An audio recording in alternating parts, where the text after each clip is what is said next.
नमस्कार दोस्तों, M study channel में आपका स्वागत है। इस वीडियो में हम कुछ हिस्ट्री के क्वेश्चन डिस्कस करेंगे। तो चलिए शुरू करते हैं। प्रश्न है, सर्वोदय की अवधारणा के संस्थापक कौन थे? ठीक है, तो आपको बताना है सर्वोदय की संस्था जो अवधारणा थी उसके संस्थापक कौन थे। तो देखिए ऑप्शन दिया है महात्मा गांधी और जयप्रकाश नारायण, विनोबा भावे और जे जे के जी मुसरूवाला। ठीक है, तो देखिए राइट आंसर हो जाएगा यहाँ पे ऑप्शन नंबर ए, यानी कि महात्मा गांधी। ठीक है, महात्मा गांधी सर्वोदय की अवधारणा के संस्थापक माने जाते हैं। ठीक है, अगर सर्वोदय की बात की जाए तो ये जो शब्द है सर्वोदय, ये इसका जो मतलब होता है वो होता है सभी का उदय या सभी का कल्याण। ठीक है, जो कि गांधी ने इसको सबसे पहले महत्व दिया, उन्होंने इसको प्रयोग किया। ठीक है, तो चलिए अगला प्रश्न देखते हैं। अगला है कि सर्वोदय और भूदान आंदोलन से संबंध कौन था, यानी कौन इनमें से जो ऑप्शन दिए आचार्य नरेंद्र देव और जी के गोखले, एम जी रानाडे, आचार्य विनोबा भावे, तो इनमें से कौन था जो कि भूदान आंदोलन से संबंध रखता था? तो देखिए इसका जो राइट आंसर है वो हो जाएगा आचार्य विनोबा भावे। ठीक है, यानी कि ऑप्शन नंबर डी वाला। तो देखिए जो डी ऑप्शन है वो आचार्य विनोबा भावे वाला राइट आंसर हो जाएगा। देखिए जो आचार्य विनोबा भावे थे, उन्होंने जो आंदोलन था ये भू आंदोलन, ये 18 अप्रैल 1951 को आंध्र प्रदेश के पोचमपल्ली में प्रारंभ किया था। ठीक है, आंध्र प्रदेश में 1951 में, कभी कभी डेट भी पूछा जाता है। ठीक है, तो इसका ये राइट आंसर हो जाएगा। चलिए अगला लेते हैं। स्वतंत्र भारत के प्रथम लोकसभा अध्यक्ष कौन थे? ठीक है, आपको बताना है स्वतंत्र भारत के प्रथम लोकसभा अध्यक्ष कौन थे। तो देखिए इसका जो राइट आंसर है वो हो जाएगा जी वी मावलंकर। ठीक है, जी वी मावलंकर यानी कि गणेश वासुदेव मावलंकर। ठीक है, अगला देखते हैं। भारतीय राष्ट्रीय कांग्रेस के किस सत्र में पूर्ण स्वराज प्रस्ताव स्वीकार किया गया? ठीक है, तो आपको बताना है किस में किया गया। तो देखिए राइट आंसर हो जाएगा वो हो जाएगा 1929 लाहौर सत्र। ठीक है, 1929 लाहौर सत्र इसका राइट आंसर हो जाएगा। देखिए कांग्रेस का जो 44वां जो अधिवेशन था वो 29 और 31 दिसंबर को हुआ था 1929 में लाहौर में, और जिसकी अध्यक्षता की थी जवाहरलाल नेहरू ने। ठीक है, तो ये 1929 में हुआ था दिसंबर में। ठीक है, इसकी जवाहरलाल नेहरू ने अध्यक्षता की थी और जो 44वां अधिवेशन था ये। ठीक है, तो चलिए अगला देखते हैं। अगला प्रश्न लेते हैं। तो अगला प्रश्न है भारतीय राष्ट्रीय कांग्रेस के किस सत्र में पूर्ण स्वराज की यानी कि घोषणा की गई? तो इसका राइट आंसर हो जाएगा यहाँ पे लाहौर। ठीक है, भारतीय राष्ट्रीय कांग्रेस के किस सत्र में? तो इसका हो जाएगा लाहौर वाले सत्र में, जो कि अभी पिछले वाले में बताया दिसंबर में हुआ था। ठीक है, यानी कि 1929 में। तो चलिए अगला देखते हैं। पूर्ण स्वराज की शपथ कांग्रेस के किस अधिवेशन में ली गई? किस अधिवेशन में पूर्ण स्वराज की शपथ ली गई? तो देखिए इसका भी राइट आंसर है यानी कि लाहौर। ठीक है, कई प्रकार से घुमा फिरा के क्वेश्चन पूछ लिया जाता है, इसलिए इस टाइप से भी पूछा जा सकता है। और ये जो यहाँ पे जो हुआ था ये अधिवेशन, तो ये बता चुके हैं 1929 में हुआ था, और इस पे जवाहरलाल नेहरू ने इसकी अध्यक्षता की थी, है ना। तो चलिए अगला देखते हैं। नमक कानून के उल्लंघन में गांधी जी ने आंदोलन शुरू किया था जिसका नाम था, तो इसका नाम क्या हो जाएगा आपको बताना है। असहयोग आंदोलन, स्वदेशी आंदोलन, सविनय अवज्ञा आंदोलन, या इनमें से कोई नहीं? तो देखिए इसका राइट आंसर हो जाएगा सविनय अवज्ञा आंदोलन। ठीक है, ऑप्शन नंबर सी, सी इसका राइट आंसर हो जाएगा, सविनय अवज्ञा आंदोलन। ठीक है, सविनय अवज्ञा आंदोलन देखिए महात्मा गांधी ने 12 मार्च 1930 को जो डांडी ग्राम था अहमदाबाद में, वहाँ से शुरू किया था। ठीक है, और 1930 में शुरू किया था मार्च में, 12 मार्च को, और 6 अप्रैल 1930 को ये डांडी पहुँचे थे। ठीक है, इन्होंने जो स्टार्ट किया था वो 12 मार्च से स्टार्ट किया था और 6 अप्रैल को ये डांडी पहुँचे थे। तो वहाँ पे उन्होंने नमक कानून को मतलब भंग किया। ठीक है, चलो अगला देखते हैं। गांधी जी का दांडी मिर्जा किस हिस्सा का था?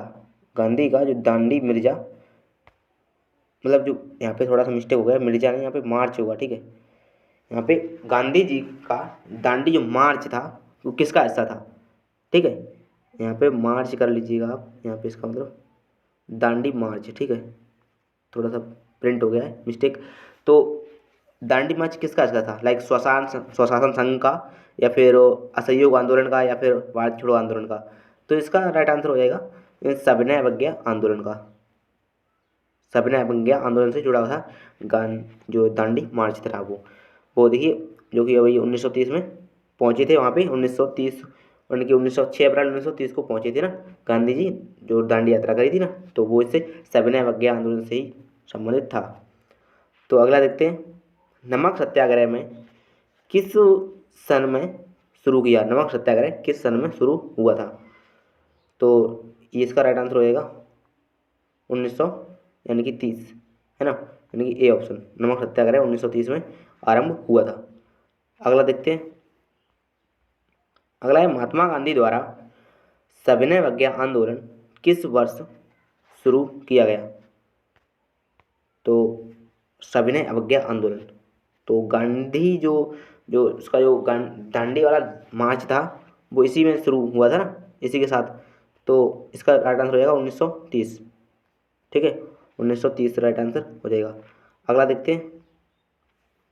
इंडिगो बागान और मालिकाओं के अत्याचारों का वर्णन मतलब करने वाला प्रसिद्ध नाटक दर्पण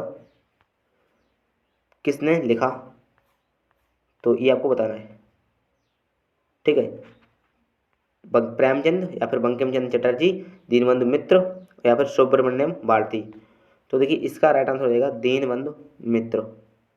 ठीक है, दीनबंधु मित्र इंडिगो बकान मालिकों के अत्याचारों का वर्णन किया था उसमें ना, इसमें था नील दर्पण। तो जो नील की खेती होती थी ना उसके विरुद्ध जो विद्रोह हुआ था उसको प्रदर्शित करने के लिए जो दीनबंधु मित्र थे उन्होंने ये 1860 के आसपास लिखा था। ठीक है, 1960 या 60 के आसपास ये लिखा था। तो ये इसका राइट आंसर हो जाएगा दीनबंधु यानी कि सी। अगला देखते हैं। मुस्लिम लीग की स्थापना किस वर्ष हुई थी? 1900 में, या फिर 1905, 1906 और 1902? तो देखिए इसका राइट आंसर हो जाएगा 1900 यानी कि 6। ठीक है, और 1906 में देखिए इसकी स्थापना हुई है मुस्लिम लीग की, और जो कि ढाका में हुई थी। ठीक है, और जो स्थापना जब हुई थी तो वहाँ के जो किसके नेतृत्व में की गई थी? तो इसका जो नेतृत्व किया था वो नवाब सलीमुल्लाह खान ने किया था। ठीक है, नवाब सलीमुल्लाह खान ने इसका मतलब स्थापना की थी 1906 में ढाका में। तो चलिए अगला देखते हैं। निम्न में से कौन से निम्न में से कौन दीन इलाही का सदस्य बना? राजा बीरबल, राजा मानसिंह, टोडरमल और तानसेन? तो देखिए इसका जो राइट आंसर है वो हो जाएगा ऑप्शन नंबर यानी कि ये, यानी कि राजा बीरबल। ठीक है, राजा बीरबल इसका राइट आंसर हो जाएगा। दीन इलाही एक धर्म था जो कि अकबर द्वारा शुरू किया गया था, और इसका जो प्रथम कह सकते हैं और अंतिम तो जो इसके अनुयायी थे तो वो हिंदू, अगर पूछा जाए हिंदू, तो हिंदू जो अनुयायी थे तो वो बीरबल ही थे। ठीक है, और इसमें सभी धर्मों का सार रूप माना जाता था, ऐसा कुछ उन्होंने कहा था अकबर ने कि इसमें सभी धर्मों को समान माना जाएगा। तो ये दीन इलाही ऐसा उन्होंने शुरू किया था, और ये दीन इलाही जो शुरू किया था वो 1500 यानी कि 82 में शुरू किया गया था। ठीक है, 1582 में। चलिए अगला प्रश्न लेते हैं। देखिए अगला प्रश्न है। उपन्यास नील दर्पण, उपन्यास नील दर्पण अंग्रेजी में अनुवाद किसने किया? रविन्द्रनाथ टैगोर, मधुसूदन दत्त, दीनबंधु मित्र और बंकिम चंद्र चटर्जी? तो देखिए इसका जो राइट आंसर है वो हो जाएगा अपना मधुसूदन दत्त। ठीक है, जो कि दीनबंधु मित्र द्वारा लिखा गया था और मधुसूदन दत्त द्वारा अंग्रेजी में अनुवाद किया गया था। ठीक है, चलिए अगला प्रश्न लेते हैं। ऑल इंडिया मुस्लिम लीग की स्थापना किसने की थी? ऑल इंडिया मुस्लिम लीग की स्थापना किसने की थी? तो आपको बताना है मौलाना अहमद अली, मोहम्मद अली जिन्ना और आगा खां और हकीम अजमल खान। तो देखिए इसका जो राइट आंसर है वो हो जाएगा आगा खां। ठीक है, आगा खां के नेतृत्व में ही ऑल इंडिया मुस्लिम लीग की स्थापना की गई थी। ठीक है, 1906 में, 1906। चलिए अगला प्रश्न लेते हैं। प्रश्न है, निम्नलिखित में से वह अकेली रानी कौन थी जिसने दिल्ली पर शासन किया? रजिया सुल्तान, या फिर चांद बीबी, मेहरुन्निसा, या फिर हजरत महल। तो देखिए इसका जो राइट आंसर है वो आप जानते होंगे, रजिया सुल्तान। ठीक है, राइट आंसर हो जाएगा ऑप्शन ए यानी कि रजिया सुल्तान। देखिए रजिया सुल्तान थी जो गुलाम वंश की शासका थी। वह उत्तर भारत की जो प्रथम महिला यानी कि प्रथम मुस्लिम महिला शासका थी और वह इल्तुतमिश की पुत्री थी। ठीक है, और इसने जो रजिया सुल्तान थी उसने पर्दा प्रथा जो चल रही थी उसका त्याग किया और जो पुरुषों की तरह ही ये दरबार में जाया करती थी। ठीक है, उन्होंने 1236 से लेकर 1240 तक शासन यानी कि लगभग 4 से 5 साल उन्होंने शासन भी किया था रजिया सुल्तान ने। ठीक है, चलिए अगला प्रश्न देखते हैं। दीन इलाही एक नया धर्म निम्न में से किस के द्वारा शुरू किया गया? तो इसका राइट आंसर हो जाएगा ऑप्शन नंबर सी। ठीक है, यानी कि अकबर ने। तो अकबर ने ही दीन इलाही धर्म शुरू किया था। ठीक है, और इसके जो प्रथम अनुयायी थे वो बीरबल बने थे और ये 1582 में शुरू किया गया था। चलिए अगला प्रश्न देखते हैं। कौन यंग इंडिया और हरिजन का संपादक था? यंग इंडिया और हरिजन का संपादक कौन था? तो इसका आपको बताना है नेहरू, अंबेडकर, महात्मा गांधी और सुभाष चंद्र बोस। ठीक है, सुभाष चंद्र बोस। तो इनमें से कौन सा इसका संपादक करता था? तो इसका राइट आंसर हो जाएगा देखिए यहाँ पे यानी कि महात्मा गांधी। ऑप्शन नंबर यानी कि सी हो जाएगा। ठीक है, यंग इंडिया और हरिजन के जो संपादक थे वो महात्मा गांधी रहे थे। अगला देखते हैं। देखिए होम रूल लीग की स्थापना की गई थी तो बंगाल के विभाजन के दौरान, या फिर वो प्रथम विश्व युद्ध के दौरान, या फिर जलियांवाला बाग हत्याकांड के दौरान, या फिर 1906 ईस्वी के कांग्रेस अधिवेशन के दौरान। तो देखिए इसका जो राइट आंसर है वो हो जाएगा यहाँ से देखिए ऑप्शन नंबर यानी कि ये वाला बी यानी कि प्रथम विश्व युद्ध के दौरान। अब देखिए भारत में होम रूल की स्थापना जो थी वो स्वशासन की प्राप्ति के उद्देश्य से की गई थी ना, तो 1916 में की गई, जो कि बाल गंगाधर तिलक ने की थी और एनी बेसेंट भी इसमें मतलब थी, लेकिन उन्होंने अलग अलग यानी कि इसकी स्थापना की थी। एनी बेसेंट ने भी की थी और बाल गंगाधर तिलक ने भी की थी। और हुआ था तो ये प्रथम विश्व युद्ध में उसी के आसपास हुआ था यानी कि 1914 या 18 के आसपास। ठीक है, क्योंकि उन्होंने 1916 में की थी ना बाल गंगाधर तिलक ने, तो वहीं पे इनका कार्यकाल रहा है। तो चलिए अगला देखते हैं। देखिए अगला है 20 नंबर क्वेश्चन। तो इसमें क्वेश्चन है कि सल्तनत काल में निम्नलिखित में से किस कला की उन्नति सर्वाधिक हुई? किस कला की उन्नति है जो है सर्वाधिक हुई है? तो चित्रकला, स्थापत्य कला, नृत्य कला और संगीत। तो देखिए इसका जो राइट आंसर है वो हो जाएगा ऑप्शन नंबर यानी कि बी यानी कि स्थापत्य कला। अब देखिए सल्तनत काल में भारतीय कला के क्षेत्र में जो सबसे अधिक विकास हुआ वो अधिकतर इस्लामी जो शैली थी उनका मिश्रण रहा है और इनमें ज़्यादातर इंडो शैली, इस्लामी शैली उनको कहा जाता है। तो सर्वाधिक जो उन्नति हुई है वो लाइक कुछ इमारतें भी आती हैं ना, जो मस्जिद है, अढ़ाई दिन का झोपड़ा है, कुतुब मीनार या फिर सुल्तानगढ़ी, और जैसे अलाई दरवाज़ा है, बलबन का मकबरा है ना, तो ये सब इसी सल्तनत काल में हुई है ना।